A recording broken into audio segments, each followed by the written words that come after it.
Hello students, good evening to all of you. कैसे हैं आप सभी लोग? केमिकल बॉन्डिंग का आज का अपना लेक्चर नंबर 10 हम लोग शुरू करने वाले हैं और आज के लेक्चर में भी हम लोग हाइब्रिडाइजेशन के और भी बेहतरीन क्वेश्चन और भी न्यू टाइप ऑफ हाइब्रिडाइजेशन देखने वाले हैं। तो एक बार आप सभी लोग मुझे जल्दी से कंफर्म कीजिए, मेरी आवाज आप तक पहुंच रही है? वॉइस या वीडियो में कोई प्रॉब्लम तो नहीं है? आज अपने पास आज के लेक्चर में भी बहुत सारे इंटरेस्टिंग क्वेश्चंस हैं और हाइब्रिडाइजेशन में क्या कुछ इंपॉर्टेंट पढ़ना है, क्या चीजें पूछी जाती हैं, ये भी आज के लेक्चर में हम और आगे जानेंगे कि sp3 के आगे वाली हाइब्रिडाइजेशन में क्या पूछा जाता है। चलिए खैर आते हैं हम लोग अपने लेक्चर नंबर 10 पे। ये पिछले लेक्चर में मैंने आपको यहां तक कंप्लीट करा दिया था, है ना? तो मिथाइल कार्बेन आयन का hybridization sp3, tetrahedral geometry, pyramidal shape और बॉन्ड एंगल इसका लेस देन 109 डिग्री 28 मिनट। ये होमवर्क वाले सारे सवाल हम लोगों ने कर लिए थे पिछले लेक्चर में। आज हम पढ़ने वाले हैं sp3d हाइब्रिडाइजेशन। तो आप सभी लोग मेरे साथ साथ हेडिंग डाल देंगे sp3d hybridization. So what is sp3d hybridization? जिसमें एक s ऑर्बिटल, 3 p ऑर्बिटल और साथ में एक d ऑर्बिटल इन्वॉल्व होगा। तो सोचिए यहां पर हमने कितने ऑर्बिटलों की मिक्सिंग कराई? 5। तो हमारे पास 5 हाइब्रिड ऑर्बिटल तैयार होंगे। 5 हाइब्रिड ऑर्बिटल तैयार होंगे। ठीक है ना? तो S तो हम लोगों को पता है स्फेरिकल होता है। P में कौन कौन सा लेंगे? P में हम लोग लेंगे ये डंबल वाला शेप रहेगा और ये अपना px, py, pz। यहां पर हमारा px, py और pz है ना, ये रहेगा, जिसका शेप कैसा होता है? डंबल होता है। D में कौन सा ऑर्बिटल लिया जाएगा? ये सबसे इंपॉर्टेंट सवाल है, आपसे पूछा जाएगा D का कौन सा ऑर्बिटल पार्टिसिपेट करता है हाइब्रिडाइजेशन में? D के तो 5 ऑर्बिटल होते हैं, तो यहां पर कौन सा पार्टिसिपेट करता है? आंसर है dz स्क्वायर। आंसर है dz स्क्वायर। ये 3 और ये 2, टोटल 5 ऑर्बिटल मिलकर 5 हाइब्रिड ऑर्बिटल का फॉर्मेशन करते हैं। 5 हाइब्रिड ऑर्बिटल का फॉर्मेशन करते हैं। और ये 5 हाइब्रिड ऑर्बिटल आपस में कैसे अरेंज होते हैं, चलिए ये देखते हैं। तो ये 5 हाइब्रिड ऑर्बिटल आपस में कैसे अरेंज होते हैं, इस बात को मुझे समझना है। तो इसको समझने के लिए हम क्या करें?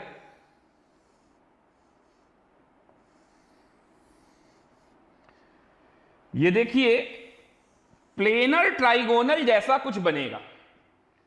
तो ये प्लेनर ट्राइगोनल में 3 ऑर्बिटल आकर लग जाएंगे। प्लेनर ट्राइगोनल में ध्यान से समझिएगा मेरी बातें जो बता रहा हूं यहां पर।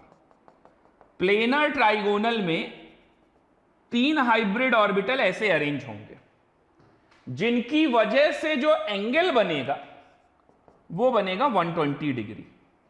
ठीक है, समझ में आ रहा है? इसके साथ साथ इस प्लेनर ट्राइगोनल में, इसके साथ साथ इस प्लेनर ट्राइगोनल में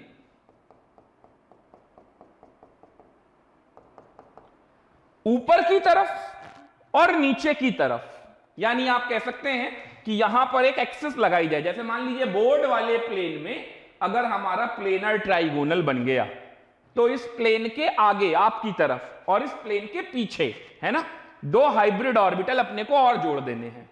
तो अब ऐसे तो दिखा नहीं सकते, तो हम इसको ऐसे दिखाएंगे। तो 2 हाइब्रिड ऑर्बिटल और जोड़ देने हैं ऐसे। अब ये देखिए, अगर हम ये येलो वाले हाइब्रिड ऑर्बिटल्स को देखें तो हमें प्लेनर ट्राइगोनल दिख रहा है।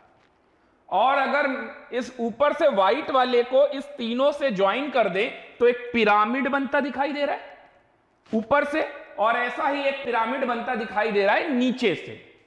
तो इस स्ट्रक्चर, इसकी ज्योमेट्री का नाम क्या हो जाएगा? इसकी ज्योमेट्री का नाम हो जाएगा टीबीपी।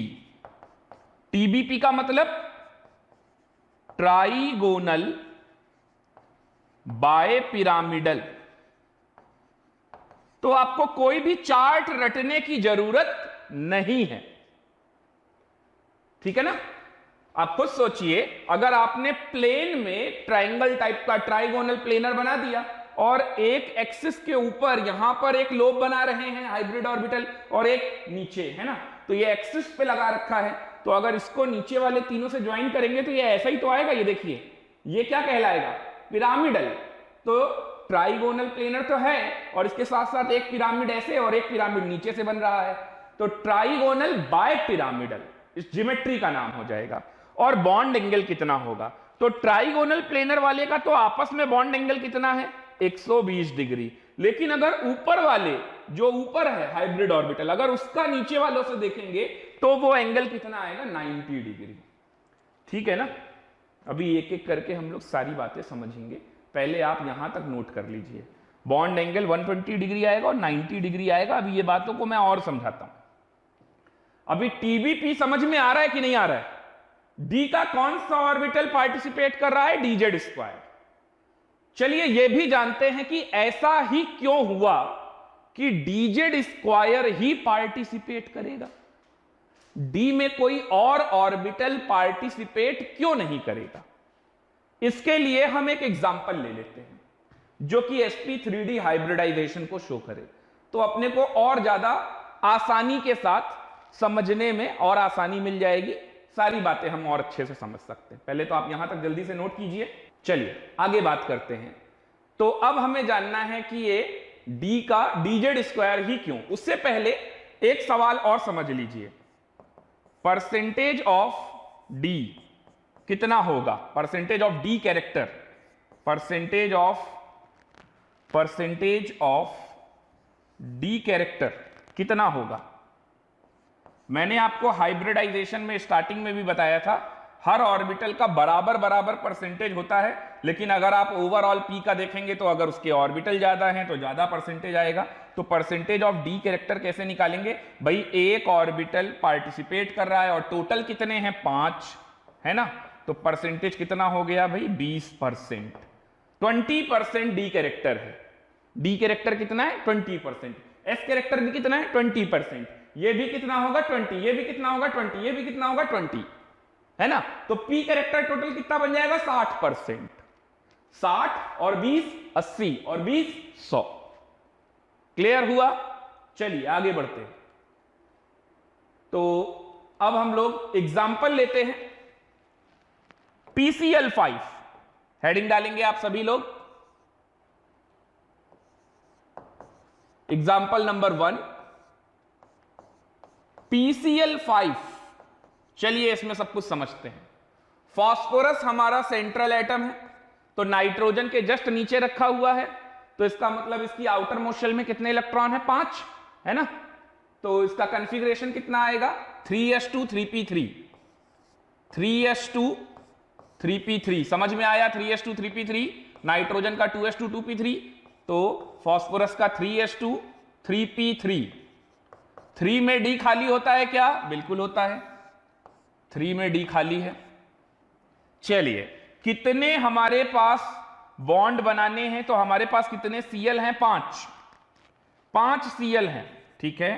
तो इसका मतलब हमारे पास 5 अनपेयर्ड इलेक्ट्रॉन होने चाहिए। और अभी हमारे पास कितने अनपेयर्ड इलेक्ट्रॉन हैं? तो भाई अभी तो हमारे पास सिर्फ 3 अनपेयर्ड इलेक्ट्रॉन हैं। इसका मतलब मुझे ये S वाले को एक्साइट कर देना है।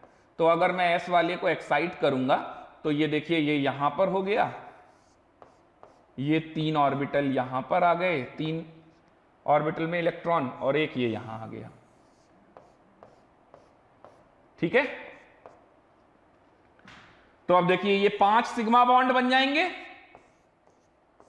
ये 5 सिग्मा बॉन्ड बन गए कि नहीं बन गए? बताइए।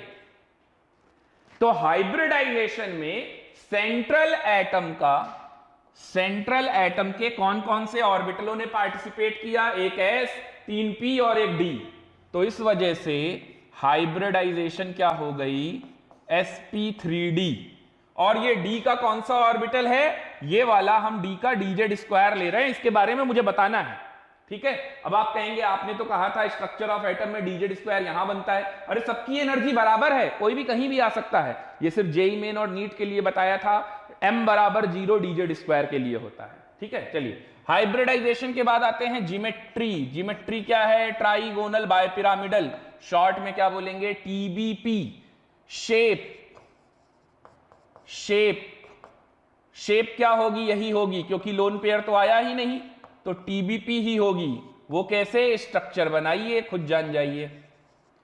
तो स्ट्रक्चर चलिए बनाते हैं। स्ट्रक्चर में क्या होगा, देखिए सबसे पहले फास्फोरस।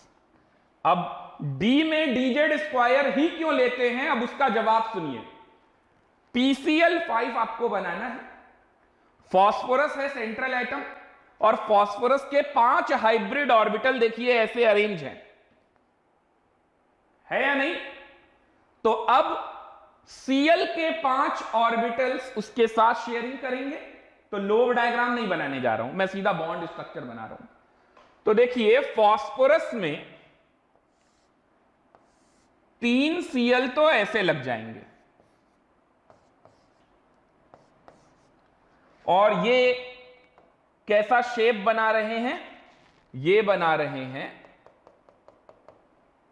प्लेनर ट्राइगोनल, बना रहे हैं ना प्लेनर ट्राइगोनल। देखिए बताइए आप, प्लेनर ट्राइगोनल बन रहा है कि नहीं, बॉन्ड एंगल कितना आ रहा है, 120 डिग्री। अब देखिए क्या होगा, यहां पर इस बात को समझिए कि ये वाला जो है ना, यहां पर 3 आ गए है ना, अब हमें 2 Cl और लगाने हैं, तो इस प्लेन के बाहर और पीछे की तरफ लगाएंगे, यानी कि पहले तो मैं बॉन्ड बना दूं, एक Cl यहां लग जाएगा और एक Cl यहां लग जाएगा, ठीक है। तो ये बन जाएगा ट्राइगोनल बायपिरामिडल। अब मेरी बात सुनिए, dz स्क्वायर हमने क्यों लगाया। एक्चुअल में जो आपने फास्फोरस के साथ जो ये जो 3 Cl के साथ बॉन्ड बनाया है, यहां पर sp2 हाइब्रिड ऑर्बिटल है, और सोचिए sp2 का शेप कैसा होता है, प्लेनर ट्राइगोनल। ज्योमेट्री कैसी आती है sp2 में, प्लेनर ट्राइगोनल, यानी कि एक s, एक px और एक py मिलकर xy प्लेन को कवर कर लिया। s ऑर्बिटल, px और py ये मिलकर प्लेनर ट्राइगोनल कवर कर रहा है, xy प्लेन को कवर कर रहा है। तो अब बताइए, आपके p के 3 ऑर्बिटल्स में से 2 ऑर्बिटल तो xy प्लेन में आ गए, अब p का कौन सा ऑर्बिटल बचा, pz। तो अगर ये बोर्ड वाला प्लेन xy प्लेन है, तो ये वाली एक्सिस बोर्ड के अंदर भी और बाहर की तरफ भी z एक्सिस है। तो अगर इधर एक हाइब्रिड ऑर्बिटल pz लगेगा, तो उसके अपोजिट में कौन सा हाइब्रिड ऑर्बिटल d का यूज करेंगे, जो कि z एक्सिस पे हो। तो एक ही है, कौन सा, dz स्क्वायर। तो यहां पर और यहां पर ये जो बॉन्ड होंगे, है ना, बल्कि यहां पर आप Cl भी हटा दीजिए, बिना Cl के आप जनरल तौर पे इस बात को समझिए कि यहां पर क्या हो रहा होगा। ये जो प्लेनर ट्राइगोनल बना रहे, ध्यान से समझिएगा, ये बात बहुत कम समझ में आती है, और अगर एक बार समझ में आ जाती है तो फिर कभी भी टीबीपी में कुछ भी एक्स्ट्रा समझने की जरूरत ही नहीं पड़ती। तो ये जो आप प्लेनर ट्राइगोनल देख रहे हैं, this is because of 1 s orbital, 1 px and 1 py। अब ये जो आप एक्सियल की तरफ एक्सिस पे देख रहे हैं, इस एक्सिस पे कौन सा कैरेक्टर आ रहा है, pd कैरेक्टर। तो आप सोचिए यहां पर ये pz और dz स्क्वायर ही आना पड़ेगा, क्योंकि pz लगा हुआ है, एक बचा pz। तो pz के साथ कौन सा z एक्सिस पे आप ऑर्बिटल लगा सकते हैं, तो वो dz स्क्वायर होगा, इसलिए dz स्क्वायर का यूज किया जाता है।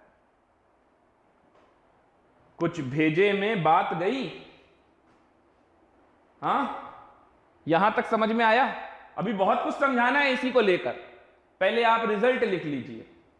अब आप देखिए यहां पर ये वाला एंगल, ये वाला एंगल और इधर वाला एंगल 120 दिख रहा है आपको, दिख रहा है ना।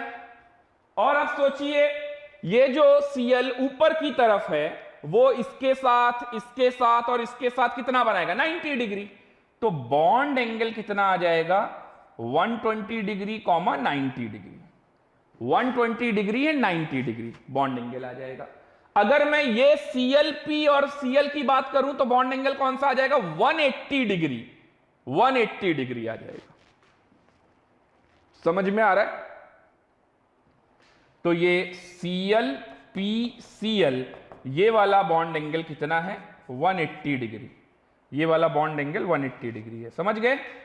चलिए और क्या बातें जाननी है अपने को। अब अपने को जानना है डाइपोल मोमेंट। डाइपोल मोमेंट कितना होगा।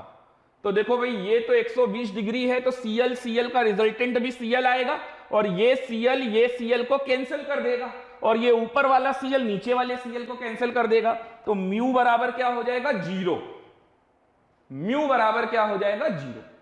जल्दी से यहां तक नोट कीजिए। अब मैं आपको PCl5 का स्ट्रक्चर दिखाता हूं। देखिए PCl5 का स्ट्रक्चर कुछ इस तरह का होगा।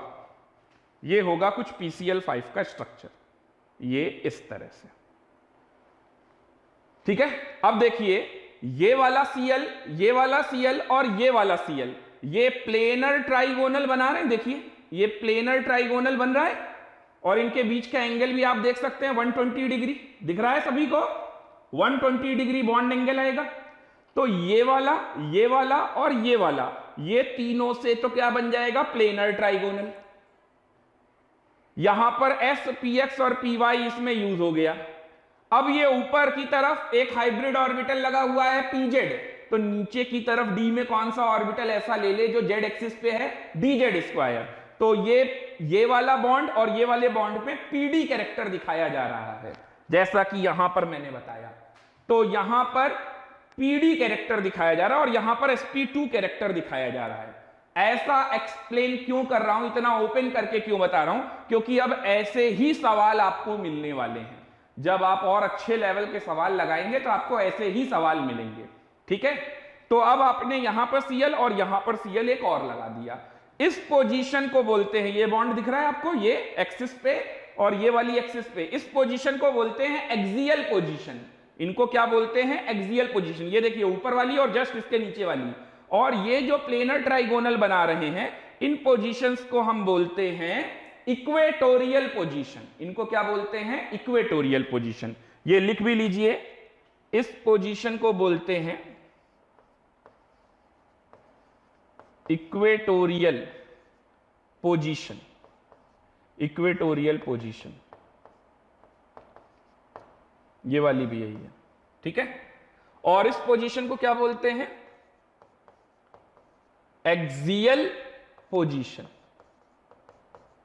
Axial position.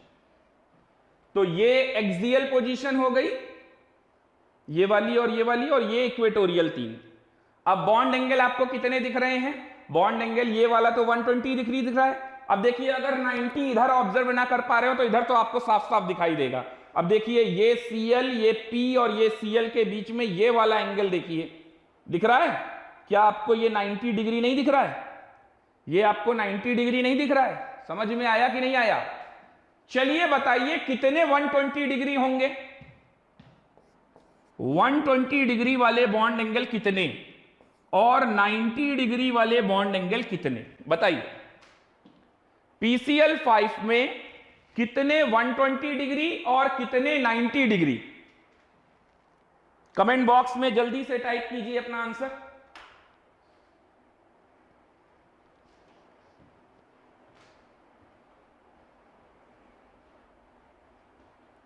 जल्दी जल्दी टाइप कीजिए। कितने 120 डिग्री दिख रहे हैं और कितने 90 डिग्री?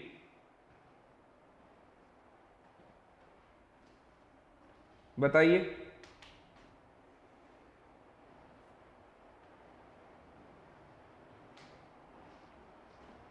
तो 120 डिग्री हमें मिल रहे हैं तीन मिल रहे हैं ना, एक ये और एक ये, तीन ही तो है 120 डिग्री।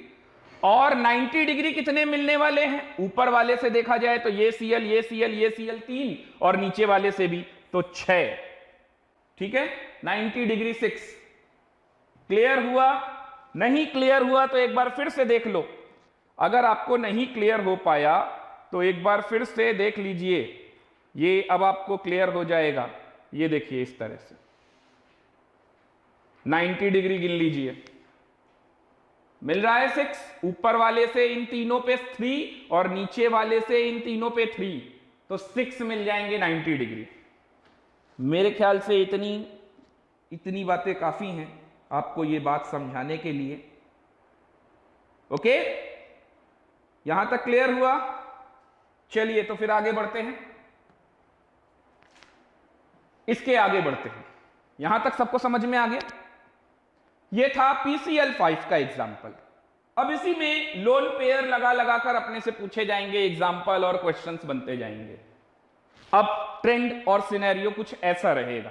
अब पाई बॉन्ड से P character, P D character, ये सब नहीं पूछा जाएगा। पी पाई डी पाई ये सब नहीं पूछा जाएगा। अब आपसे और ज्यादा डेप्थ में कॉन्सेप्चुअल बातों पर फोकस कराया जाएगा। ठीक है, यहां तक समझ में आया? अच्छा, एक बात और इंपॉर्टेंट, वो क्या? जैसे यहां पर आपने देखा कि सारे एटम आइडेंटिकल हैं, बॉन्डेड एटम, तो यहां पर और एक दो बातें नहीं यहां पर ओपन हो पाई। अभी यहां पर मैं Cl, जितने पांचों Cl आप देख रहे हैं, एक एक करके मैं बदलता जाऊंगा और फिर हम लोग देखेंगे क्या कोई चेंज मिलता है या नहीं मिलता है। यहां तक जितना पढ़ाया इसमें कोई डाउट? ट्राइगोनल बाय पिरामिडल वाली बात समझ में आ गई? बॉन्ड एंगल 120 डिग्री 90 डिग्री वाली बात समझ में आई? एक्सियल इक्वेटोरियल समझ में आ रहा है? इक्वेटोरियल का मतलब जो प्लेन में रहेगा, एक्सियल का मतलब जो एक्सिस पे है। ठीक है, परसेंटेज ऑफ डी कैरेक्टर और ये सारी चीजें। ओके, चलिए आगे बढ़ते हैं। Example number 2। इसी में अभी तक हम लोगों ने देखा कि PCl5 था, यानी कि सारे बॉन्डेड एटम सेम थे, तो कोई फर्क नहीं पड़ा। मैं आपसे सीधा सीधा सवाल ही कर लेता हूं। PF2Cl3, ठीक है, और एक और एग्जांपल ले लेते हैं।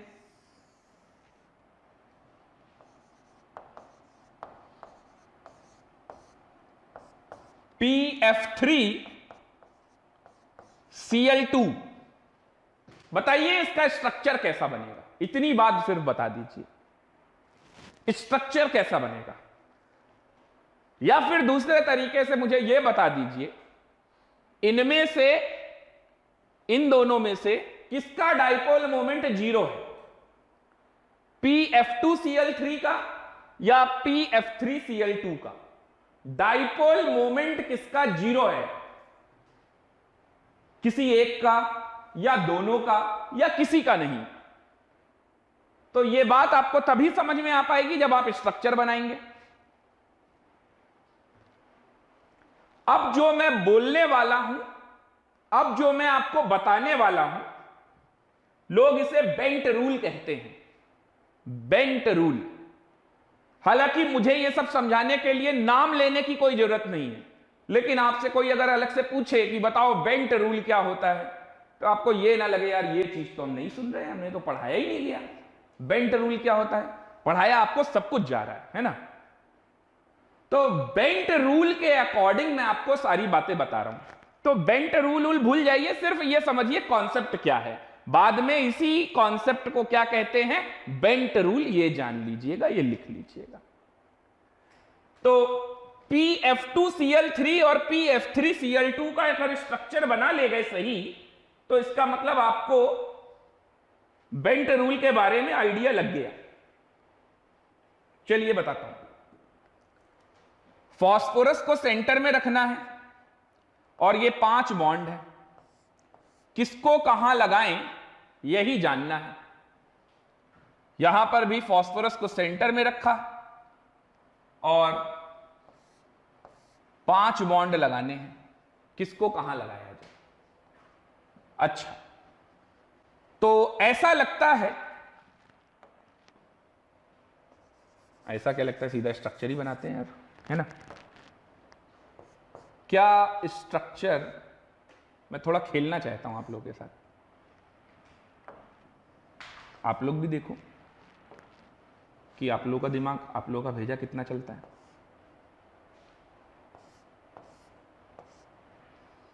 अच्छा, अगर 2F यहां लगा दे और Cl Cl Cl यहां लगा दे,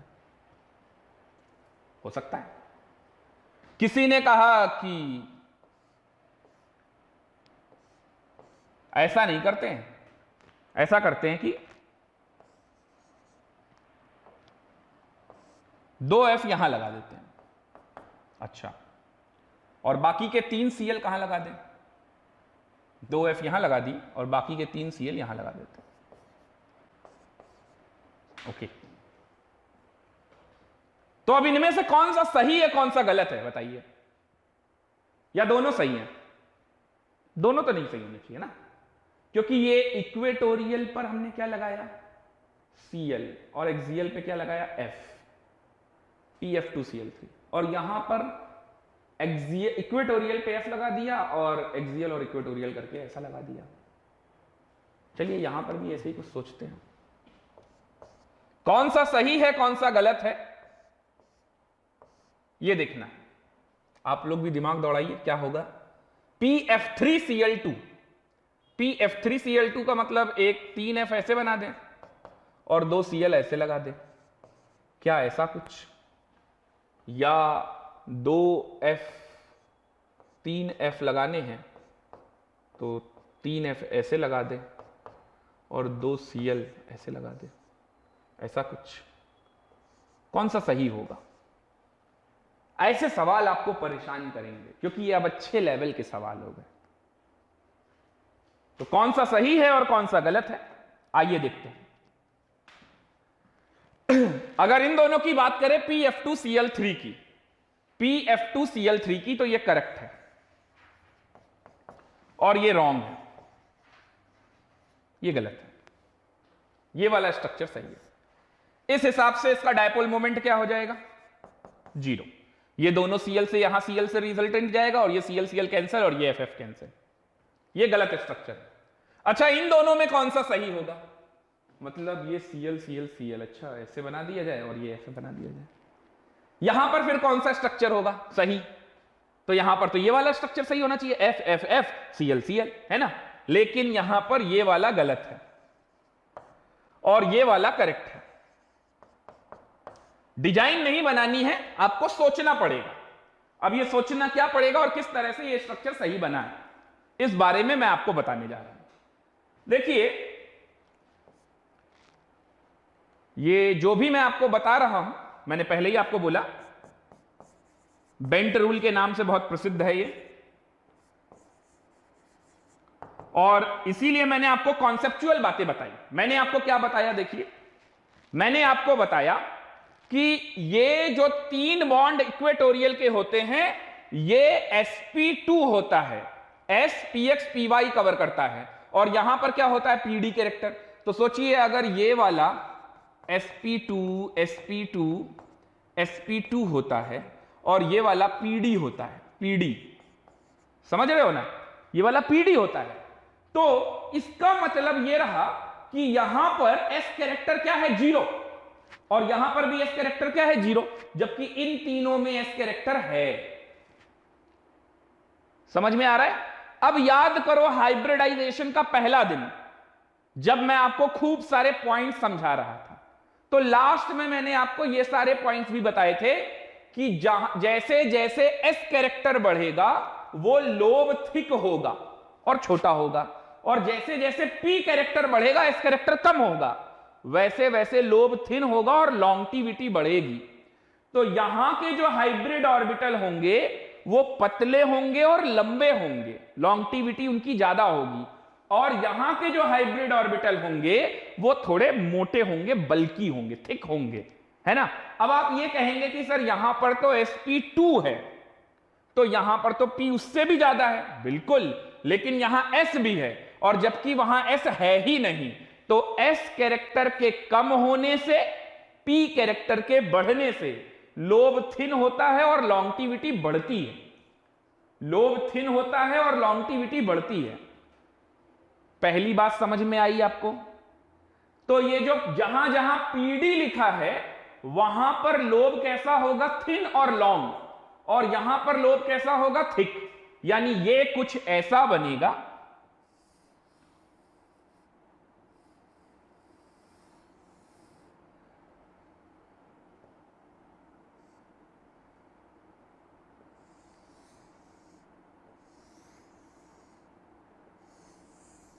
ऐसा बनेगा। तो ये लोब थिन होंगे और लॉन्ग होंगे। समझ में आया? क्लियर है? इसके साथ साथ जहां पर एस कैरेक्टर कम, पी कैरेक्टर ज्यादा होता है, वो लोब थिन तो होता ही है, लॉन्गिविटी तो उसकी ज्यादा ही होती है। इसके साथ साथ जहां पर पी कैरेक्टर ज्यादा पाया जाता है, वो लॉन्गिविटी के साथ साथ इलेक्ट्रोनिगेटिविटी भी बढ़ाता है। वो लॉन्गिविटी के साथ साथ, ठीक है ना, तो वहां पर मोर इलेक्ट्रोनिगेटिव एटम को प्रेफरेंस मिलती है। इलेक्ट्रोनिगेटिविटी बढ़ाता है, इस पॉइंट को रहने देते हैं, इसको साइड करते हैं। वहां पर जहां पर पी कैरेक्टर ज्यादा होगा, वहां पर मोर इलेक्ट्रोनिगेटिव एटम के माइग्रेट करने के चांसेस सबसे ज्यादा होंगे, उसकी प्रोबेबिलिटी सबसे ज्यादा होगी। अब आप सोचिए, ये है रियल कंसेप्ट और इसी को बोलते हैं बेंट रूल। तो पहले आप लोग झट से अपनी कॉपी में बेंट रूल लिखिए। ये आप ऐसे थिन और ये 3 थिक बना लीजिए, है ना, और ये सब बराबर बराबर के बनाइएगा, इन तीनों को, और इन दोनों को बराबर बनाइएगा, और इनसे लंबा बनाइएगा, और लॉन्ग बना के और थिन बनाइएगा। एक सवाल और देखिए, कितना इंपॉर्टेंट और ऑर्गेनिक में भी पूछा जा सकता है और इनऑर्गेनिक का तो है ही। ये सवाल आपसे पूछ सकता है कि बताओ पीएफ की बॉन्ड लेंथ और पीसीएल की बॉन्ड लेंथ को कंपेयर करो। तो यहां पर ये इंपॉर्टेंट पॉइंट है, इसको भी मैं लिख दे रहा हूं। यहां पर पीएफ वाले की बॉन्ड लेंथ बड़ी है पीसीएल वाले की बॉन्ड लेंथ से, है ना। अब आप सोचिए, जीओसी में आपको अगर ये सब पूछा जाए, जीओसी में अगर आपसे ये सब पूछा जाए कि अगर कोई टीबीपी बन जाता है तो ये वाला बॉन्ड लेंथ, ये वाला बॉन्ड लेंथ कैसे कंपेयर करेंगे, तो इसका रीजन कहां से आ रहा है? केमिकल बॉन्डिंग से। तो क्योंकि यहां का लोब थिन है, यहां पी कैरेक्टर ज्यादा है, लॉन्गिविटी ज्यादा है, तो यहां पर मोर इलेक्ट्रोनिगेटिव एटम के प्रेफरेंस ज्यादा देंगे। यहां पर मोर इलेक्ट्रोनिगेटिव एटम ही अटैक करेगा। वो मोर इलेक्ट्रोनिगेटिव एटम यहां पर आएगा और यहां पर आकर इसकी लोब की थिननेस और लॉन्गिविटी को और बढ़ा देगा। यही है हमारा बेंट रूल। तो अगर ये लॉन्गिविटी बढ़ जाएगी तो ऑब्वियस सी बात है, ये वाली बॉन्ड लेंथ ज्यादा होगी और ये वाली बॉन्ड लेंथ छोटी होगी। तो पीएफ वाले की बॉन्ड लेंथ बड़ी होगी और पीसीएल वाले की बॉन्ड लेंथ छोटी होगी। अब ये जितने पीसीएल हैं उन सब की बराबर है और ये जितने पीएफ हैं इनकी भी बराबर है, लेकिन पीएफ पीसीएल में पीएफ ज्यादा है। समझ में आया? नोट कीजिए जल्दी से। अब इसी बेंट रूल के कॉन्सेप्ट को यहां अप्लाई कीजिए। बताइए, फ्लोरीन और क्लोरीन में कौन ज्यादा इलेक्ट्रोनिगेटिव? फ्लोरीन। तो फ्लोरीन कहां लगेगा? जहां पी कैरेक्टर ज्यादा हो। तो सोचिए, पी कैरेक्टर तो यहीं ज्यादा है, इसीलिए गलत हो गया। तो पी कैरेक्टर यहां ज्यादा है तो यहां फ्लोरीन लगेगा, 2 तो लग गए। अब हमारे पास और पोजीशन ही नहीं है जहां पर पी कैरेक्टर ज्यादा हो, लेकिन फ्लोरीन एक्स्ट्रा है, तो फिर चाहे यहां लगाओ, यहां लगाओ, यहां लगाओ, कोई फर्क नहीं पड़ना है। कोई फर्क पड़ना है क्या? नहीं पड़ना है। तो यहां पर लगा दिया और बाकी बचे 2 सीएल को यहां पर लगा दिया। अब इन दोनों सीएल का रिजल्टेंट 120 डिग्री है तो सीएल बनेगा और वो सीएल एफ को कैंसिल नहीं कर पाएगा, जबकि ये दोनों एफ कैंसिल कर जाएंगे, यानी mu does not equal to 0। Mu does not equal to 0। कुछ भेजे में गया बेंट रूल। चलिए लिख लीजिए जल्दी से बेंट रूल। बेंट रूल लिखिए, bent rule explain in TBP. Bent rule explain in TBP. In TBP, TBP में बेंट रूल कैसे एक्सप्लेन करता है? लिखेंगे As the S character decreases, P character increases. As the S character decreases, P character increases.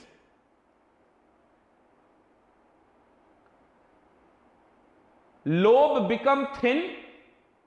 Lobe become, L-O-B-E, lobe become thin. And its longevity also increases. Lobe become thin and its longevity also increases. And its longevity also increases.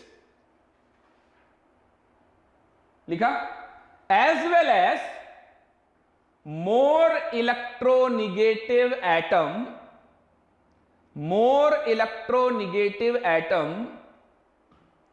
prefer the position where P character is greater with respect to S character, as well as more electronegative atom prefer the position where P character is greater with respect to S character, with respect to S character. Otherwise confuse रहोगे, यहां P character भी तो ज्यादा है, उससे तो ज्यादा है, लेकिन यहां पर S कैरेक्टर भी है, S के रेस्पेक्ट में यहां P कैरेक्टर ज्यादा है, इसलिए ऐसा भी रहा। तो ये वाले का भी रीजन हमें समझ में आ गया। तो यही है हमारा बेंट रूल। अब क्लियर हुआ? यहां तक समझ में आया या नहीं आया? जल्दी से बताइए, इसमें कोई डाउट? अब आप सोचो, अगर मैं आपसे कहूं PCl5 में एक एक करके Cl कम करते जाओ और F लगाते जाओ, कब तक? जब तक PF5 ना बन जाए। तो क्या सारे मॉलिक्यूल्स आप बना लेंगे और उनके डायपोल मोमेंट निकाल पाएंगे? हो पाएगा ये? तो ये क्वेश्चन आप कीजिएगा। PCl5 में एक एक करके सारे Cl कम करते जाइएगा, यानी पहला बना PCl5, वो तो बना ही लिया, दूसरा बनाएंगे PCl4F, तीसरा बनाएंगे PF2Cl3, फिर PF3Cl2, फिर PF4Cl और लास्ट हो जाएगा PF5। और इनके स्ट्रक्चर बनाइएगा और चेक कीजिएगा कि डायपोल मोमेंट क्या निकला। समझ में आ रही है मेरी बात? चलिए, तो ये तो हुआ कंप्लीट। बहुत इंपॉर्टेंट कंसेप्ट है ये। 11th क्लास में जल्दी कोई समझना भी नहीं चाहता और कोई समझाना भी नहीं चाहता, बट बहुत इंपॉर्टेंट कंसेप्ट है, आपको टीबीपी का पूरा आइडिया लग जाएगा। चलिए, मैंने अभी आपको बेंट रूल में यह बात तो बता दी कि कहां पर लोब थिन होगा, लॉन्गिविटी ज्यादा होगी, मोर इलेक्ट्रोनिगेटिव एटम कहां प्रिफर करेगा, ठीक है ना। अब यह जान लेते हैं कि अगर इसी टीबीपी में लोन पेयर आएगा तो कहां लगेगा, लोन पेयर आएगा तो कहां लगेगा। तो देखिए, लोन पेयर अगर आएगा तो loan pair bond pair repulsion होगा, कंपाउंड या मॉलिक्यूल में डिस्टॉर्शन आएगा और उस डिस्टॉर्शन की वजह से हमारा कंपाउंड बेकार भी हो सकता है।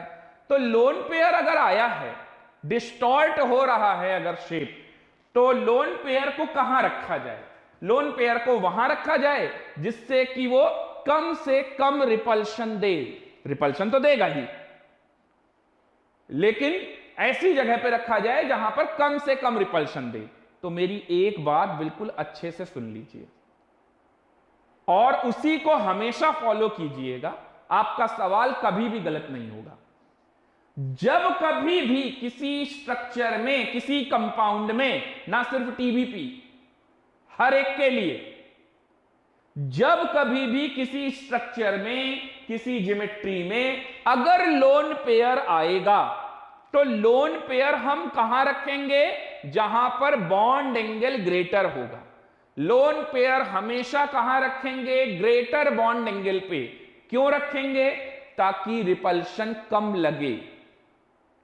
For minimum repulsion always lone pair is lying at greater bond angle. Note करके ये स्टेटमेंट लिख लीजिए। For minimum repulsion lone pair always lying at greater bond angle. Greater bond angle, तो अब आप सोचिए आपके पास टीबीपी में बॉन्ड एंगल दो तरह के हैं, 120 और 90। वो 180 को तो नहीं लेंगे, वो तो एक्सियल वाला ही दिख रहा है ना। तो 120 और 90 में कौन सा बॉन्ड एंगल बड़ा है? 120। तो आप लोन पेयर कहां रखेंगे? 120 पे रखेंगे कि 90 पे रखना चाहेंगे? यहां वाले पे रखना चाहेंगे, यानी यहां रखेंगे। तो ऑब्वियस सी बात है, बोला है कि ग्रेटर बॉन्ड एंगल पे रखना है ताकि रिपल्शन कम हो, तो यहां में से तीनों में से किसी भी एक पोजीशन पे रख देंगे। समझ में आया? इससे रिपल्शन होगा कम। अगर इस तरह से आप पढ़ेंगे तो आपको कुछ भी रटने की जरूरत नहीं पड़ने वाली है, इसकी गारंटी मैं लेता हूं। ओके, चलिए आगे बढ़ते हैं। तो अब हम लोग इसमें आगे की तरफ बढ़ते हैं और देखते हैं लोन पेयर की वजह से, आने की वजह से शेप में क्या बदलाव होता है। तो नेक्स्ट है एग्जांपल नंबर 4। Example number 4। अच्छा, एक एग्जाम्पल और बताना था इसमें। एग्जाम्पल नंबर 4 में लोन पेयर से पहले एक और भी बहुत ही इंपॉर्टेंट सवाल है, PF5। ये भी बहुत इंपॉर्टेंट है, इसको भी समझना थोड़ा जरूरी है आपके लिए। वो क्या, देखिए अभी जैसे कि मैंने आपको PCL5 में बताया था एक्सियल और इक्वेटोरियल, है ना, याद है? PCL5 में मैं आपको क्या बता रहा था? ऐसा बता रहा था, याद आ रहा है? ये CL, ये CL, ये CL, ये CL और ये CL। अच्छा, यहां पर अगर मुझसे कोई कहे कि बॉन्ड लेंथ बताओ, ये बॉन्ड लेंथ A है और ये बॉन्ड लेंथ B है, तो आप समझ ही गए हैं A is greater than B, A is greater than B। Bond length, क्यों ऐसा? क्योंकि यहां का लोब क्या होगा? थिन। क्यों? P कैरेक्टर है। तो क्या हुआ? सारे बॉन्डेड एटम सेम है। PD कैरेक्टर तो यहां है ना, और यहां sp2 है, तो P कैरेक्टर ज्यादा है with respect to S character, तो लोब जो हाइब्रिड ऑर्बिटल होगा उसका लोब यहां का थिन होगा और लॉन्गिविटी ज्यादा होगी, तो भी बॉन्ड लेंथ तो बड़ी ही आएगी इसके रिस्पेक्ट में। तो ये तो था PCL5 की बात कर रहा था, मुझे बात करनी है PF5 की। PF5 में भी कुछ ऐसा ही बनेगा।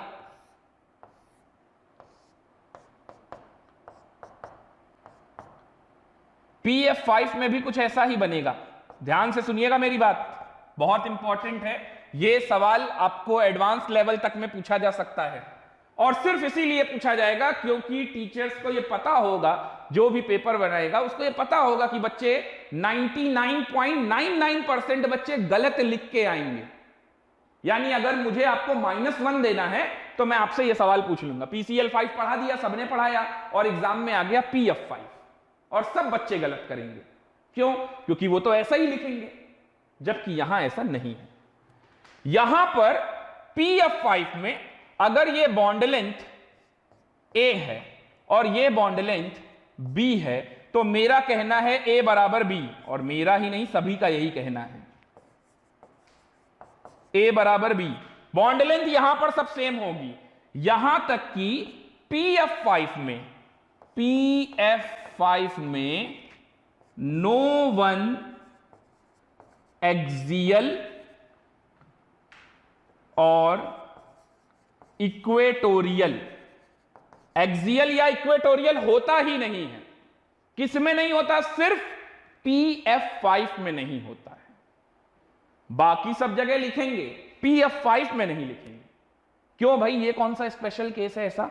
नो वन इज एक्सियल और इक्वेटोरियल, ना कोई एक्सियल ना कोई इक्वेटोरियल। अच्छा, A बराबर B, सारे बॉन्ड लेंथ बराबर, सारे बॉन्ड इक्वल, एक जैसे हैं। ज्योमेट्री अभी भी TBP है, ये भी कैसा है? ये भी TBP ही है, ट्राइगोनल बाय पिरामिडल। ये भी कैसा है? Trigonal bye pyramidal.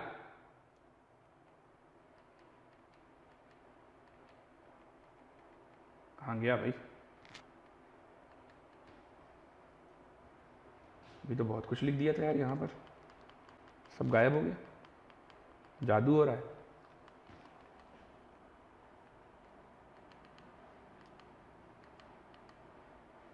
चलिए फिर से लिखता हूं।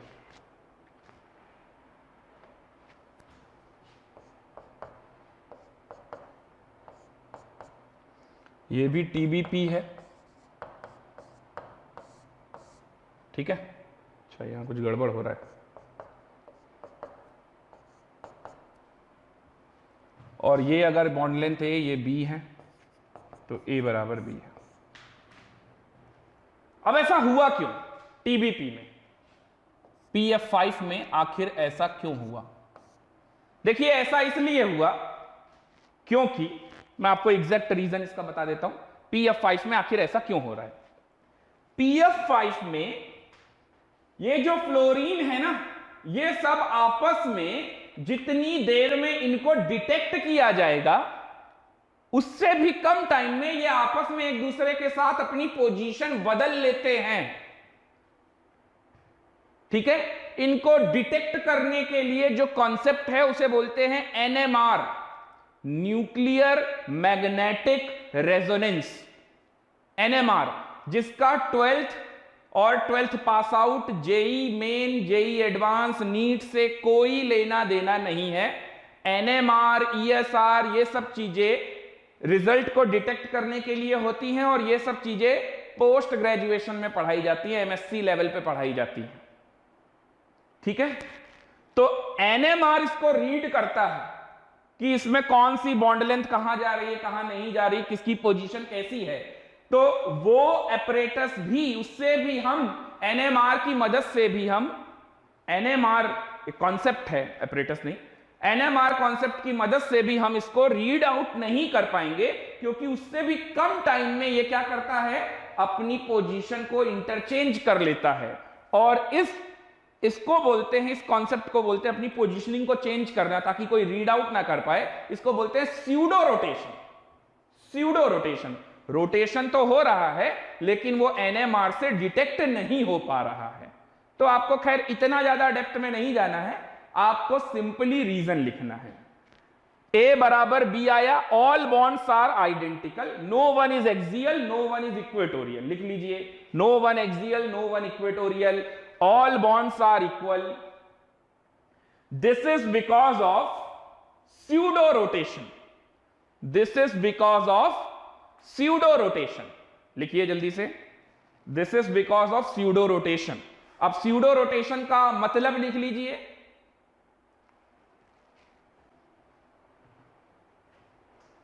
pseudo rotation का मतलब लिख लीजिए क्या है यहां पर, all fluorine atom interchange their position. All fluorine atom interchange their position. Interchange their position within very less time, so that NMR cannot detect. So that NMR cannot detect. Nuclear magnetic resonance, NMR. बात समझ में आई? तो मैंने आपको PCl5 के बारे में बता दिया, यहां पर ये बॉन्ड लेंथ बड़ी है, ये बॉन्ड लेंथ छोटी है, लेकिन PF5 में क्या होगा, सारे बॉन्ड इक्वल हैं। अच्छा अगर कोई आपसे पूछे डायपोल मोमेंट, कोई दिक्कत नहीं, म्यू बराबर 0 ही आएगा जैसे इसमें था, लेकिन यहां पर सारे बॉन्ड इक्वल हैं, कोई एक्सियल कोई इक्वेटोरियल नहीं। और मैंने एक एक Cl हटाकर और F लगाकर भी आपको बता दिया कि हर एक का डायपोल मोमेंट आप चेक कर लीजिएगा। बेंट रूल आपने लिख लिया है तो सफिशिएंट है। इसके साथ साथ मैंने आपको यह भी बता दिया कि अगर लोन पेयर आएगा तो कहां रखेंगे, ग्रेटर बॉन्ड एंगल पे। क्यों रखेंगे, ताकि मिनिमम रिपल्शन हो। तो चलिए ऐसे कुछ एग्जांपल भी समझ लेते हैं। तो ये चौथे एग्जांपल के बाद आते हैं नेक्स्ट पांचवें एग्जांपल में। एग्जाम्पल नंबर 5, और एग्जाम्पल नंबर 5 है हमारा SF4। चलिए अब आप लोग खुद सॉल्व कीजिए। SF4 का क्या आएगा, हाइब्रिडाइजेशन, ज्योमेट्री, सारी चीजें बतानी है। SF4, चलिए अब सुनिए। पिछले 2-3 लेक्चर से आप लोग पूरा ग्राउंड स्टेट, एक्साइटेड स्टेट सब बनाते हैं। अब ये सब छोड़िए, कोई पेन नहीं चलाएगा, सब बंद करो। सवाल जल्दी करना है। ऑब्जेक्टिव सवाल स्कूल लेवल पे आएगा, जेईई मेन लेवल पे आएगा या नीट लेवल पे आएगा, तो बैठ के ग्राउंड स्टेट, एक्साइटेड स्टेट, फिर उसका मिलान करके सिग्मा बॉन्ड, पाई बॉन्ड, ये सब नहीं करेंगे। इन सब में बहुत टाइम किल होगा। तो कैसे करेंगे? ऐसे करेंगे कि माइंड में सारा कैलकुलेशन करेंगे और सामने लिखेंगे सिर्फ और सिर्फ रिजल्ट। क्योंकि यहां पर पाई बॉन्ड नहीं है, तो मुझे पाई बॉन्ड की वजह से यह छूट मिल गई कि कैरेक्टर पी पाई डी पाई कैरेक्टर लिखने का कोई नेचर ऑफ पाई बॉन्ड बताने की कोई जरूरत भी नहीं है। तो अब इसको कैसे करना है? अब आप अपने माइंड में सोचते जाइए और सीधा यहां पर रिजल्ट लिखिए। सल्फर आउटर मोस्ट शेल में कितने इलेक्ट्रॉन? 6। अच्छा, सल्फर थर्ड पीरियड का एलिमेंट है तो डी भी होंगे, ठीक है। आउटर मोस्ट शेल में 6 इलेक्ट्रॉन, 6 में से 4 चले गए सिग्मा बॉन्ड बनाने। फ्लोरीन को कितने बॉन्ड बनाने हैं? 4। टोटल 4 फ्लोरीन है, एक एक बॉन्ड बनाएगा 4, तो 4 तो चले गए सिग्मा बॉन्ड बनाने। 6 में से 4 चले गए सिग्मा बॉन्ड बनाने, 2 इलेक्ट्रॉन पेयर रह गए। 2 इलेक्ट्रॉन पेयर रह गए का मतलब है एक लोन पेयर, एक लोन पेयर और 4 बॉन्ड पेयर, एक लोन पेयर और 4 बॉन्ड पेयर। पहला लोन पेयर कहां आया होगा? एस में। बाकी के 4 बॉन्ड पेयर जोड़िए, 3 पी के और 1 डी का, एस, P3 और डी। तो हाइब्रिडाइजेशन क्या हुआ? हाइब्रिडाइजेशन क्या हुआ? sp3d। हाइब्रिडाइजेशन क्या हुआ? sp3d। ध्यान से सुनिए, ध्यान से समझिए, बहुत ही इंपॉर्टेंट कंसेप्ट है। और एक बात मैं और बता दूं, लेक्चर जिसने रेगुलरली सारे अटेंड किए हैं उन्हीं के डाउट, उन्हीं को मैं डाउट बताऊंगा। क्योंकि केमिकल बॉन्डिंग अपने आप में बहुत बड़ा चैप्टर है। जितने भी लोग स्कूल एग्जाम की प्रिपरेशन कर रहे हैं या लाइव लेक्चर अटेंड नहीं कर रहे हैं किसी भी कारणवश, या लेक्चर रेगुलरली अटेंड नहीं कर रहे हैं, अगर आप लाइव नहीं अटेंड कर पा रहे हैं, नेट का प्रॉब्लम है, रिचार्ज खत्म हो जा रहा है, या बाद में अटेंड कर रहे हैं तो भी ठीक है, लेकिन अगर आप रेगुलरली अटेंड नहीं कर रहे हैं तो केमिकल बॉन्डिंग को लेकर बहुत सारी परेशानी आने वाली है। और ऐसे में मैं डाउट नहीं बताऊंगा, यह भी आप ध्यान रखिए। मतलब आप एक हफ्ते क्लास अटेंड ना करें और आखिरी में संडे को टेस्ट हो और फ्राइडे सैटरडे आप पढ़ के और सोचे डाउट पूछते रहेंगे पूरी रात, या पूरे 2-4 घंटे में अपने सारे डाउट क्लियर कर लेंगे, तो वो सब नहीं चलने वाला है। आपको हर लेक्चर अच्छे से पूरा अटेंड करना है।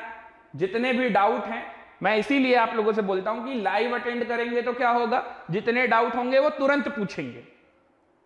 अदरवाइज बाद में भी अगर अटेंड कर रहे हैं तो भी आप पूछ सकते हैं, बट तुरंत ही पूछ लीजिए। ऐसा ना हो मैं हाइब्रिडाइजेशन बता रहा हूं, आप मेरे से पूछ रहे सर कोवेलेंट बॉन्ड की प्रॉपर्टी बता दीजिए, तो ये सब नहीं चलने वाला है।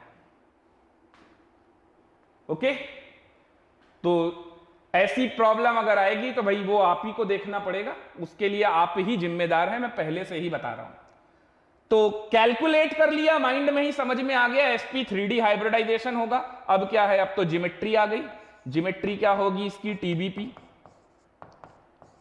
ज्योमेट्री तो टीबीपी रहेगी, क्योंकि लोन पेयर लगने से साथ में अगर आप ये लिखते चलेंगे तो आपको कोई दिक्कत नहीं है। With 1 lone pair, 1 lone pair से क्या रहेगा आपके माइंड में हमेशा आता रहेगा, हाँ शेप ये नहीं लिखना है। ज्योमेट्री तो जरूर हम टीबीपी लिख देंगे, लेकिन शेप में ऐसा नहीं लिखेंगे। तो यार शेप क्या लिखेंगे? मेरे पास तो कोई VSEPR थ्योरी का चार्ट भी नहीं है जो मैं आपको बोलूं रटो। मैंने तो पहले ही आपसे बोला था कुछ रटेंगे नहीं हम लोग। तो देखिए, चलिए मैं आपको बताता हूं। यह सोचिए कि इसमें पहले ऐसा होता होगा, यही तो टीबीपी होता है ना। अब इस टीबीपी में आपको एक जगह लोन पेयर लगाना है। पहले बताइए 4 फ्लोरीन कहां लगाएंगे? पहला फ्लोरीन, दूसरा फ्लोरीन, अब बाकी के 2 फ्लोरीन इन तीनों में से कहीं पे भी रख दो। चलो कहीं पे भी रख दो का मतलब यहां रख देते हैं। तो लोन पेयर कहां रखें? तो लोन पेयर यहां रख देते हैं।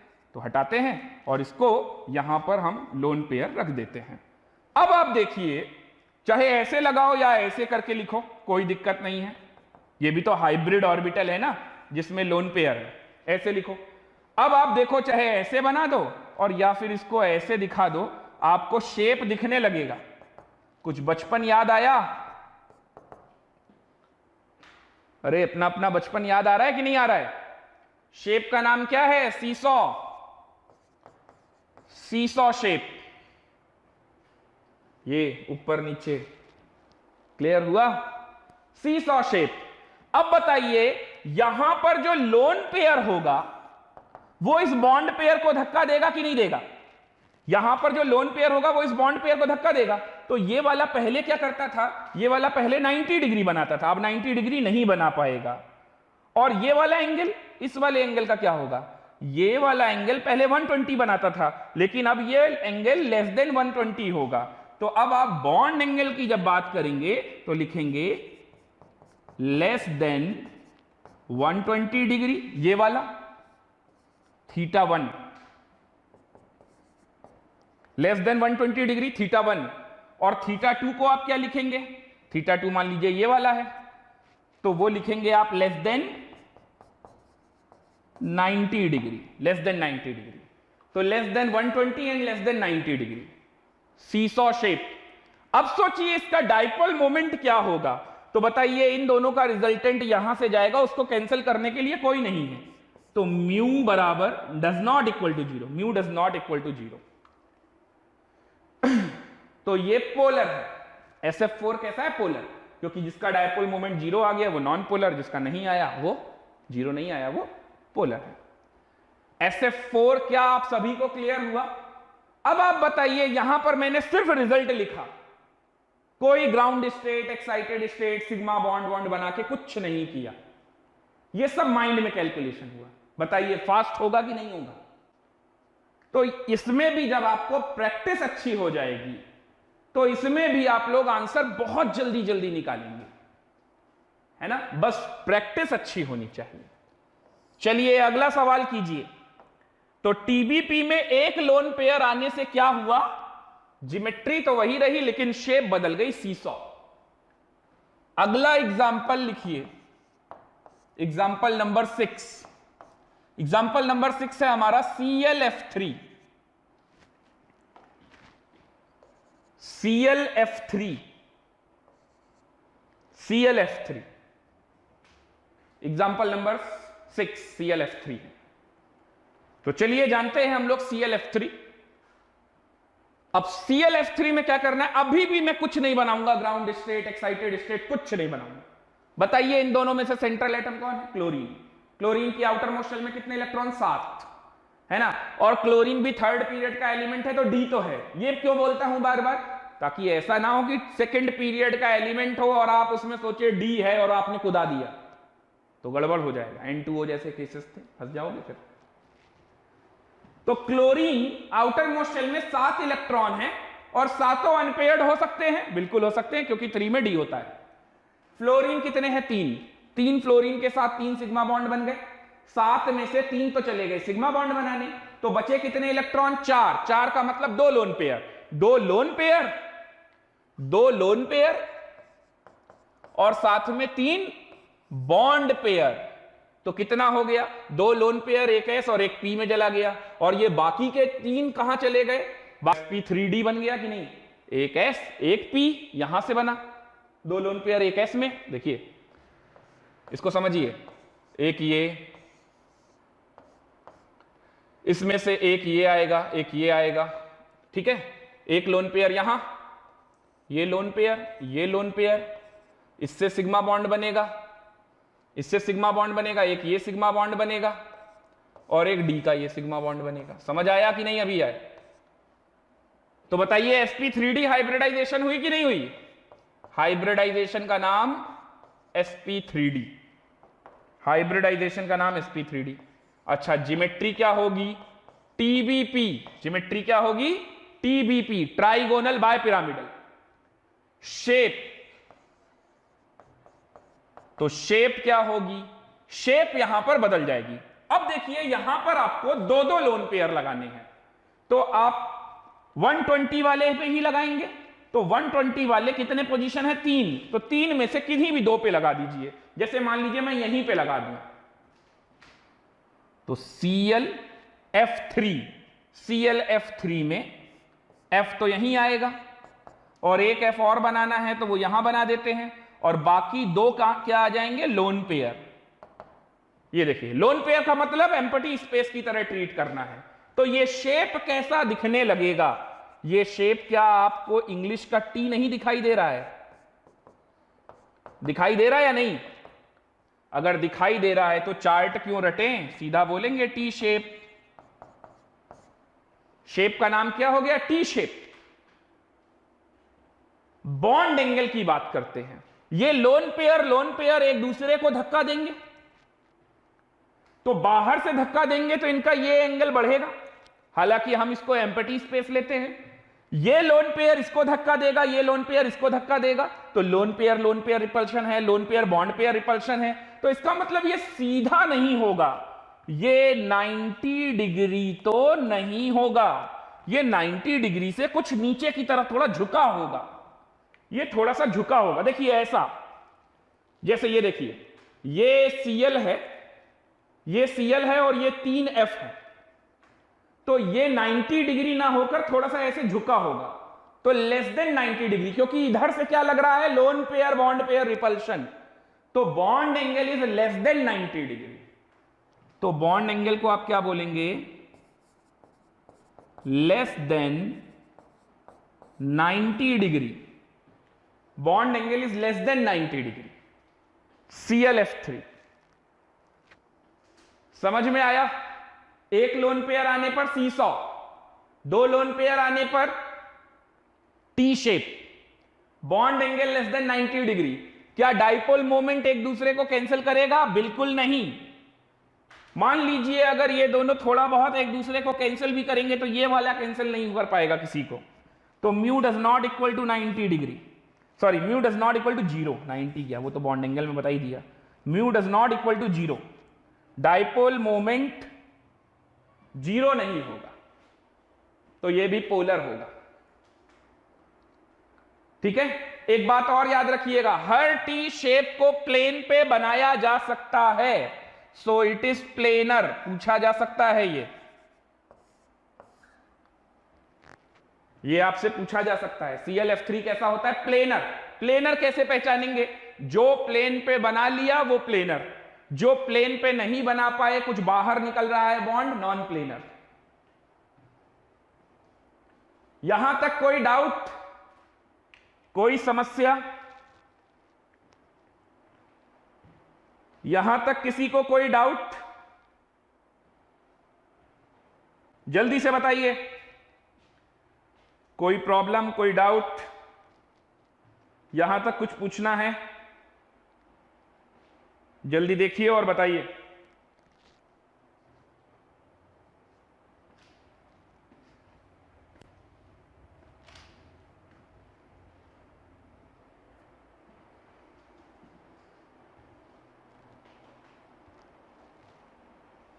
ClF3 SF4 clear? Okay, no समस्या। चलिए आगे बढ़ते हैं।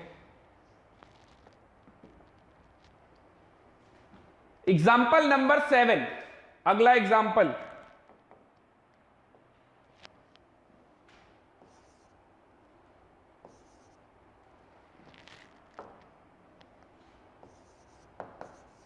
एग्जाम्पल नंबर 7, XCF2 बनाइए जल्दी से। अब आप मेरे से कहेंगे कि सर जीनॉन का एटॉमिक नंबर तो हमें आता ही नहीं, मुझे भी नहीं आता और जरूरत भी नहीं पड़ती है। क्यों? जीनॉन नोबल गैस है। NH2NP6, आउटर मोस्ट शेल में कितने इलेक्ट्रॉन? 8, और इतना नीचे का एलिमेंट है तो डी में तो होंगे ही, डी तो पक्का होंगे, यानी जरूरत पड़ने पर 8 के 8 अनपेयर्ड इलेक्ट्रॉन बन सकते हैं। हालांकि मुझे जरूरत ही नहीं है, 2 ही तो फ्लोरीन लगाने हैं, तो 8 इलेक्ट्रॉन में से 2 तो चले गए सिग्मा बॉन्ड बनाने फ्लोरीन के साथ, बचे कितने? 6, यानी 3 लोन पेयर और 2 बॉन्ड पेयर। 3 लोन पेयर और साथ में 2 bond pair, 2 bond pair. 3 lone pair 2 bond pair, क्या बनी हाइब्रिडाइजेशन बताइए।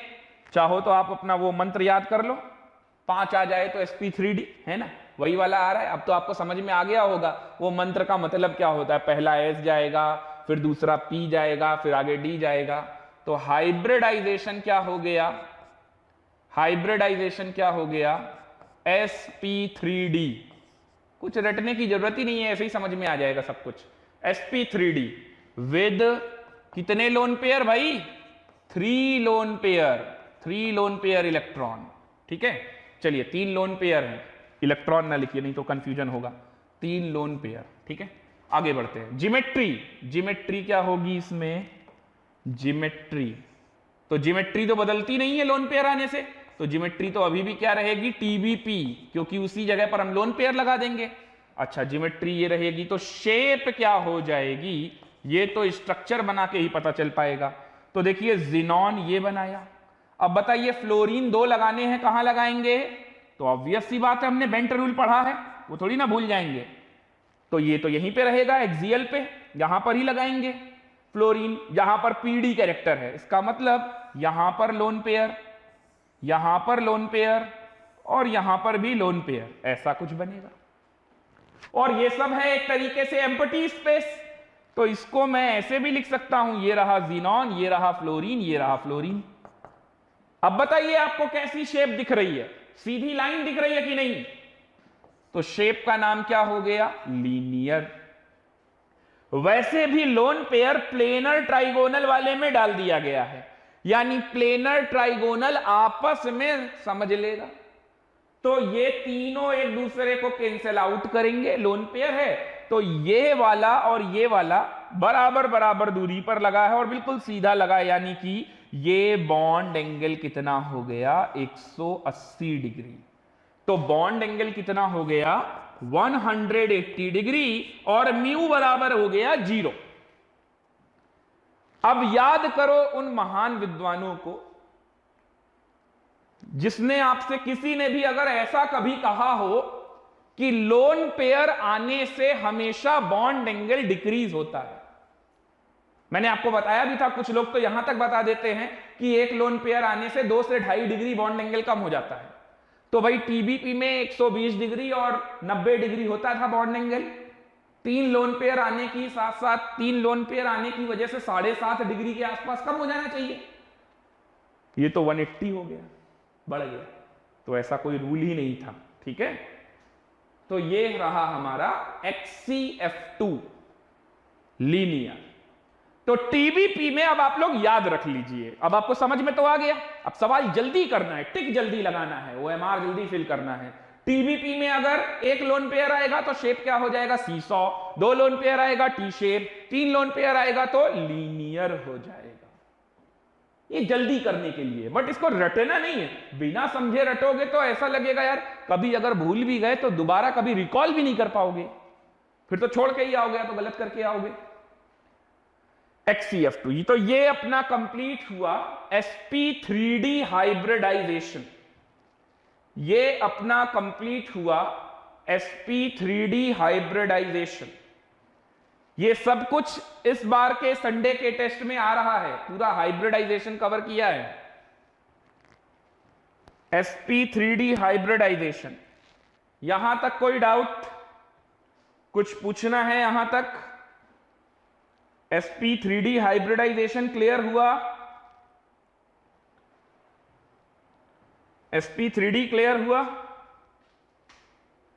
चलिए थोड़ा और आगे बढ़ते हैं, मुझे मालूम है टाइम ओवर हो गया है, बट टॉपिक आगे का भी आ रहा है तो आपको पढ़ना पड़ेगा थोड़ा और भी, ठीक है। तैयार हैं? तो आगे हम लोग sp3d2 के बारे में भी थोड़ा जान लेते हैं और फिर मैं आपको थोड़े क्वेश्चन दे दूंगा।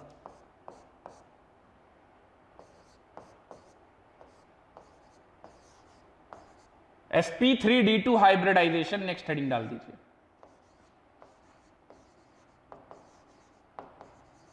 sp3d2 hybridisation may be possible कि आपकी कल एक एक्स्ट्रा क्लास हो केमिस्ट्री की, कल फ्राइडे है, हो सकता है क्लास हो, जैसा भी होगा मैं आपको ग्रुप पे इंफॉर्म कर दूंगा टाइमिंग क्या रहेगी।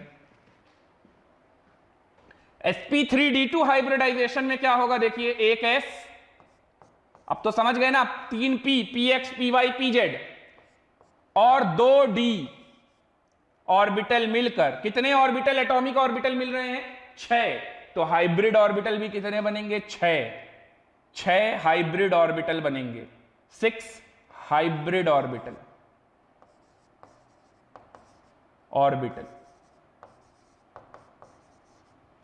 और एक s, 3p और 2d को ही हम बोलते हैं sp3d2, sp3d2। चलिए p 3 है तो px, py, pz तीनों ही होंगे, ना कभी पूछा जाएगा, ना आपको ज्यादा दिमाग लगाने की जरूरत है, 3 है तो तीनों ही आ गए। d पूछा जाएगा फिर से कि d के कौन से 2 ऑर्बिटल यूज करेंगे, तो देखिए dz स्क्वायर यूज करेंगे आप और dx square minus y square आप यूज करेंगे, यानी d के कौन से ऑर्बिटल, एक्सियल वाले d के ऑर्बिटल आप यूज करेंगे। ठीक है, चलिए जानते हैं ऐसा कैसे हुआ। ऐसा इस तरह से हुआ, देखिए sp3d2 में एक हाइब्रिड ऑर्बिटल इधर, मैं अच्छा ये वाला छोटा वाला लोब नहीं बना रहा हूं, इससे क्या होता है फिगर थोड़ा गड़बड़ करने लगता है और फिर समझ में थोड़ा कम आता है, तो वो आप समझ लीजिएगा भाई कि ये वाला भी लोब होता है, क्योंकि हम लोग हाइब्रिड ऑर्बिटल बना रहे। मैं यहां पर बना देता हूं जरूर, हाइब्रिड ऑर्बिटल ऐसा रहा होगा, तो एक ऑर्बिटल इधर, एक इधर, फिर एक इधर, फिर एक इधर, फिर एक इधर और एक इधर। अब अगर हम इनको ज्वाइन करूं,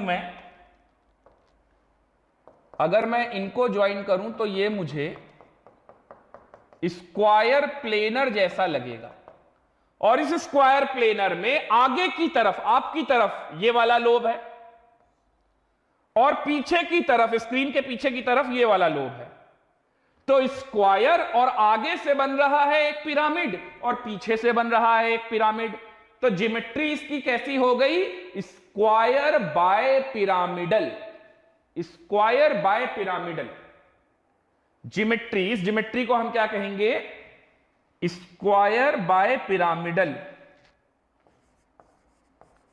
स्क्वायर बाय पिरामिडल, या फिर इसका एक नाम और है ऑक्टाहेड्रल, ऑक्टाहेड्रल, ऑक्टाहेड्रन नहीं बोल रहा हूं, 8 वाली फीलिंग ना आए, 6 वाली फीलिंग आए, ऑक्टाहेड्रल बोल रहा हूं,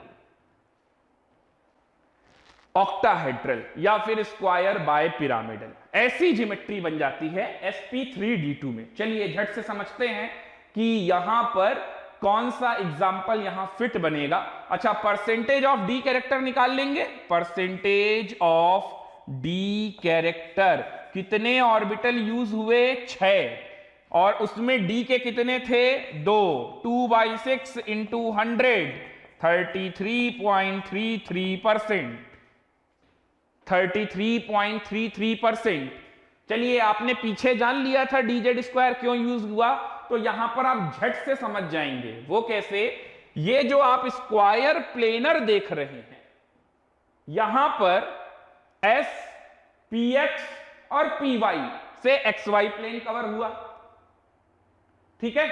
अब ये जो आप स्क्रीन के बाहर एक ये वाला ऑर्बिटल लोब देख रहे हैं, हाइब्रिड ऑर्बिटल, और पीछे देख रहे हैं, वहां पर क्या लगा होगा, pz और dz स्क्वायर, तो ये dx square minus Y square कहां जाएगा, ये एक्सियल पे आएगा, जो x एक्सिस और y एक्सिस को ही कवर करेगा। समझ में आ रहा है, इसीलिए यही 2d के ऑर्बिटल यूज किए गए और कोई यूज नहीं किया गया। यहां तक समझ में आया। चलिए एग्जाम्पल है इसमें हम लोग एग्जाम्पल ले लेते हैं पहला SF6। अब आप लोग बताइए क्या होगा, आंसर बताइए। SF6 का आंसर बताइए।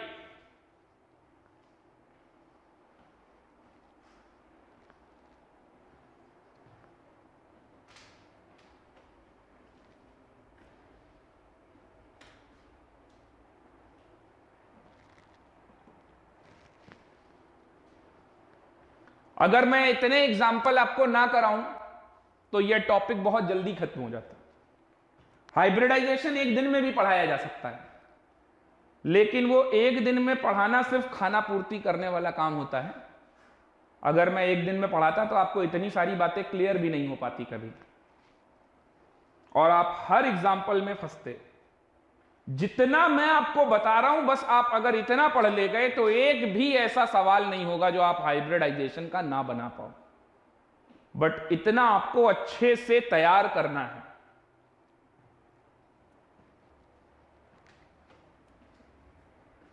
SF6 का रिजल्ट बताइए।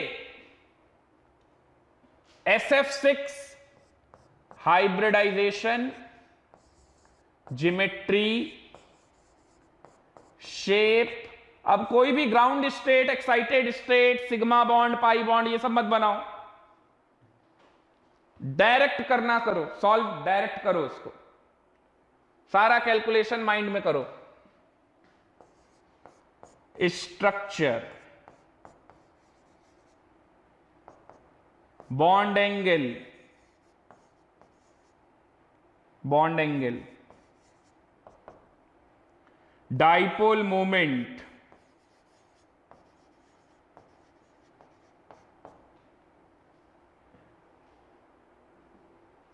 SF6 सल्फर,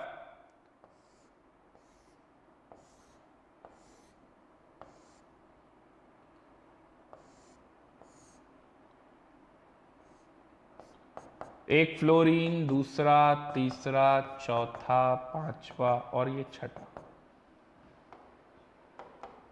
ऐसा बनेगा स्ट्रक्चर, देख लीजिए।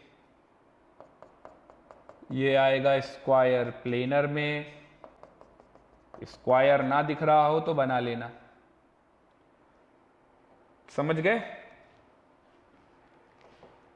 मिल गया सब कुछ? अभी बहुत सारी बातें हैं important.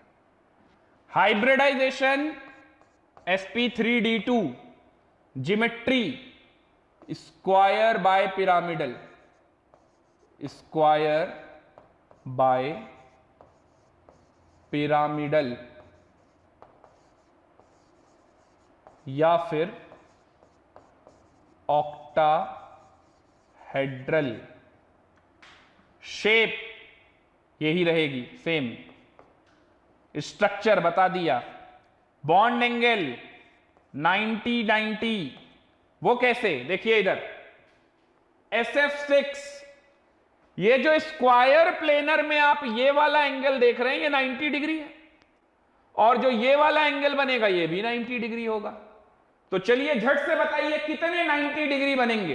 Total number of 90 degree bond angle present in SF6। Dipole moment, ये वेक्टर इस वेक्टर को कैंसिल करेगा, ये वेक्टर इस वेक्टर को कैंसिल करेगा, ये वेक्टर इस वेक्टर को कैंसिल करेगा, तो म्यू बराबर 0। डाइपोल मोमेंट क्या आ जाएगा? 0 आ जाएगा। कितने 90 डिग्री? जल्दी से।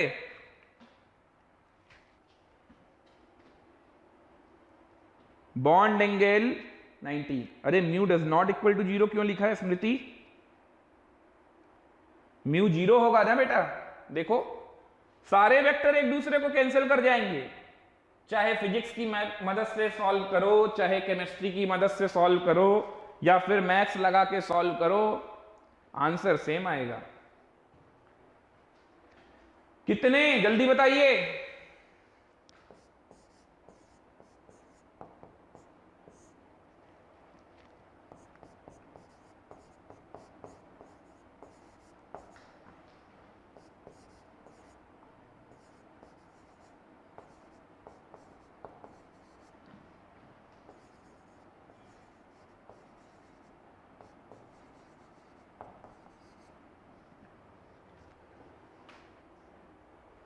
sp3d2 में ना कोई एक्सियल होगा ना कोई इक्वेटोरियल होगा।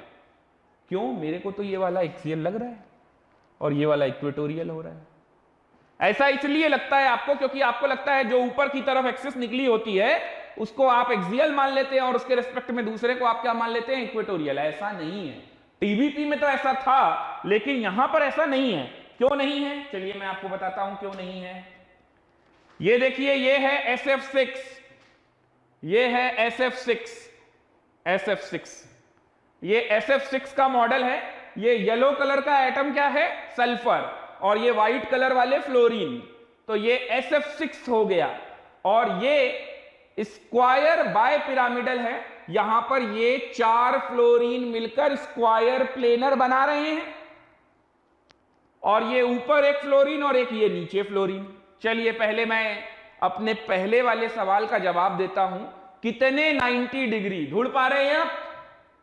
इस वाले फ्लोरीन से इन चारों पर 90 डिग्री बनेगा कि नहीं? 1 2 3 4, 4 ऊपर से 4 नीचे से, कितने हो गए? 8। और इनमें भी 90 90, तो 4 4 8 और 4 12, तो नंबर ऑफ 90 डिग्री कितने होंगे? 12। इसका करेक्ट आंसर है 12। 90 डिग्री बॉन्ड एंगल कितने मिलने वाले हैं SF6 में? 12। समझ में आया? चलिए, अब जो लोग ये कह रहे हैं कि ये पोजीशन, ये वाली पोजीशन एक्सियल है, क्योंकि ये वाला प्लेन हमने इक्वेटोरियल में मान रखा है। अच्छा, तो ये वाला प्लेन आपने लिया तो आपको ये एक्सियल दिख रहा है ना? चलिए, यहां पर आप ये वाला प्लेन ले लीजिए। अब की बार प्लेन में कौन कौन से एटम है? 1 2 3 4, ये 4 से प्लेन बनता दिखाई दे रहा है। तो बताइए, ये वाला और ये पीछे वाला एक्सियल दिखने लगा कि नहीं दिखने लगा? चलिए, अच्छा ऐसा कीजिए, अब की बार यहां पर आप, अब की बार, अभी आपने क्या किया, पहले ये वाला प्लेन लिया, फिर आपने ये वाला प्लेन लिया, अब आप ये वाला प्लेन ले लीजिए। 1 2 3 4, ये वाला दिख रहा है। तो ये वाला फ्लोरीन एटम और ये वाला फ्लोरीन एटम आपको कैसा दिख रहा है? एक्सियल। यानी कि ऐसे तो सभी एक्सियल दिखेंगे, सभी एक्सियल दिखेंगे। समझ में आ रहा है? तो इसीलिए लिखा जाएगा no one axial, no one equatorial. कोई ना एक्सियल है ना इक्वेटोरियल है, ऑल आर 90 डिग्री। सारी बॉन्ड लेंथ भी आइडेंटिकल हैं। क्लियर हुआ? यहां पर समझ में आया? अब बताइए, यहां पर हर जगह 90 डिग्री है, तो अगर लोन पेयर आया तो कहां रखें? जहां तुम्हारा मन करे वहां रख दो, जहां आपका मन करे वहां रख दो। क्यों? क्योंकि मैंने कहा था लोन पेयर वहां रखते हैं जहां ग्रेटर बॉन्ड एंगल हो। जब बॉन्ड एंगल सभी बराबर है तो जहां मन करे वहां रख दो, क्या फर्क पड़ रहा है? क्लियर हुआ? तो अगर इसमें से एक लोन पेयर हटा दिया जाए, एक बॉन्ड हटा दिया जाए, यानी एक लोन पेयर आ जाए, एक बॉन्ड हटा दिया जाए, तो शेप कैसी होगी?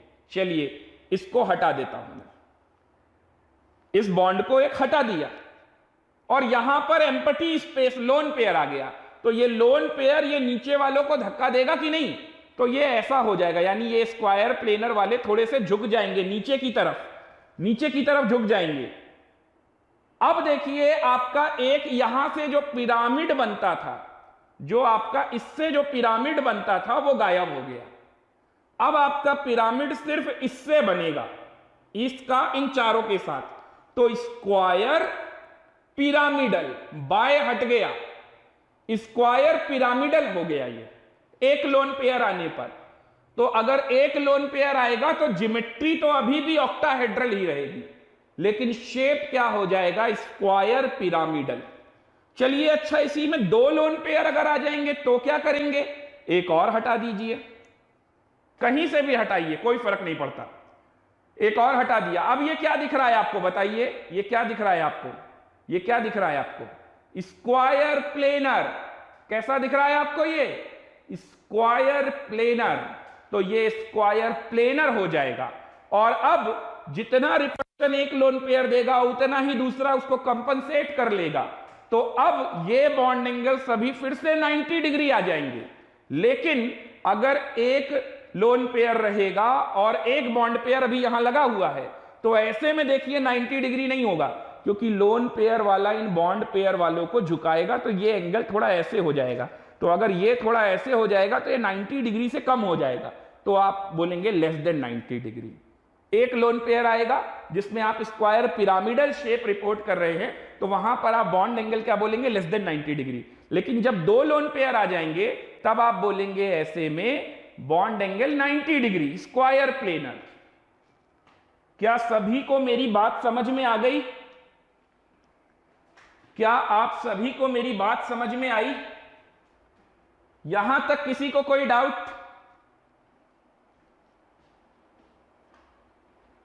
यहां तक किसी को कोई डाउट? जल्दी से बताइए। डाउट नहीं है तो होमवर्क लिखिए। ये तो पहला एग्जाम्पल था SF6, ठीक है। अब मैं आपको आगे के क्वेश्चन दे रहा हूं, होमवर्क में क्वेश्चन दे रहा हूं। अगर कल की क्लास होगी तो कल की क्लास इन्हीं से डिस्कस की जाएगी, इसलिए इन क्वेश्चंस को आज ही सॉल्व कर लीजिएगा।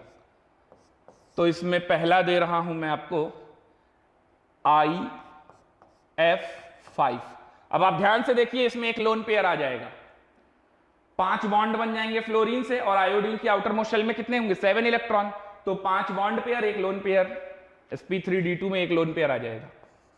दूसरा XeF4, जितनी अच्छी प्रैक्टिस होगी ना बेटा, जितनी अच्छी प्रैक्टिस होगी आपकी, आप उतनी जल्दी सॉल्व करेंगे बिना रटे। थर्ड XeOF4, XeOF4 ये थर्ड है, ठीक है। इतने 3 सवाल दिए हैं आपको, ये तीनों सॉल्व कीजिएगा और ट्राई कीजिएगा कि अगर आपसे IF7 भी सॉल्व हो जाए तो उसको भी सॉल्व करके देखिएगा, IF7। तो ये हो गए टोटल 4 क्वेश्चन मैं दे रहा हूं आपको, ओके। इन क्वेश्चंस को अच्छे से सॉल्व कर लीजिएगा आज ही, ताकि कल ये ना कहने को मिले कि हमारे पास टाइम नहीं था और हमने सोचा था सैटरडे क्लास होगी और आज ही हो गई, इस वजह से नहीं कर पाए। तो ऐसा कोई बहाना नहीं सुनूंगा, ये सब सॉल्व करके रखिएगा और आते ही आंसर पोस्ट करते जाइएगा, ओके। तो इसी के साथ अपना आज का लेक्चर हम फिनिश करते हैं। आज के लिए इतना ही, तब तक के लिए गुड नाइट, शुभ रात्रि, शब्बा खैर, bye bye to all of you.